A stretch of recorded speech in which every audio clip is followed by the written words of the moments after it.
So now you got the traffic. Now you don't want a traffic jam. You need that traffic flowing. Yeah. And so that means you need to understand your automation correctly.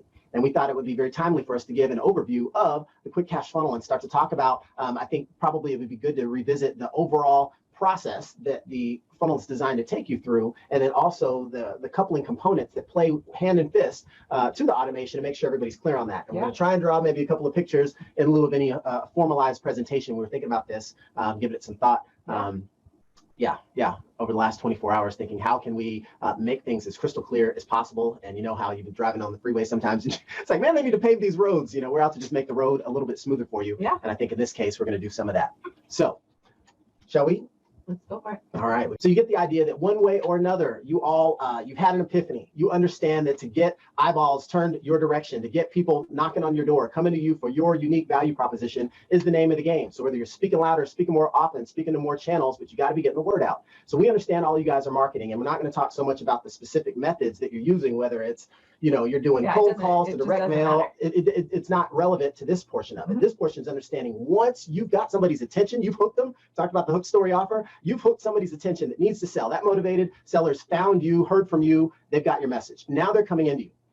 High level, they're coming to you one of a couple of ways. They're either using your phone, right? Your virtual phone number that you've got through Profit Dial.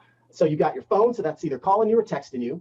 And then you've got what's called your sites and your pages. I'll just kind of lump those together. Your landing pages, you might be advertising a single property website, but regardless of what you've got, your leads are coming in, they're calling and texting, or they're coming in from your sites, right? So the first thing is they've responded to whatever marketing you put there. And that's where Blackbook really hits the ground running, is once they respond.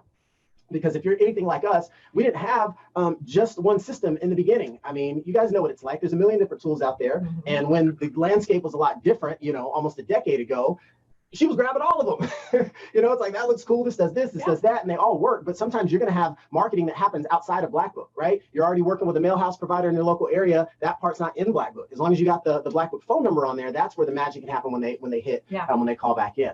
So the first step is they respond to your marketing. They're coming in from phone or your online assets. So you must have, Drew just said something that I don't think everybody got is. I didn't get it either. What did I say? You must have your Profit Dial number or your Blackbook landing page site, the domain address, on your marketing. Don't have an outside phone number. Don't have an outside domain. It needs to be what's built in REI Blackbook. Yeah. And you know what? I get it, guys. We still, I could go dig out a small stack of them now. Like you get an automated or virtual phone number and you're like, what about all the other priors I put with my real phone number on them? There's a waste of money. It's like, yeah, kind of. Or you can just keep living in the chaos and just deal with that pain a little while longer. We get it. You know what I mean? You spent maybe $1,000 on all those flyers with your cell phone, and now you feel like you're ditching that. It's a business decision, because if you get your automation to come through in the clutch for you with having the better number on there, and you're still pumping stuff out there, because that $1,000 is going to be an expense. It's not like you're saving it to be really a stockpiled asset. It's cash you're burning up. It's the investment in that messaging.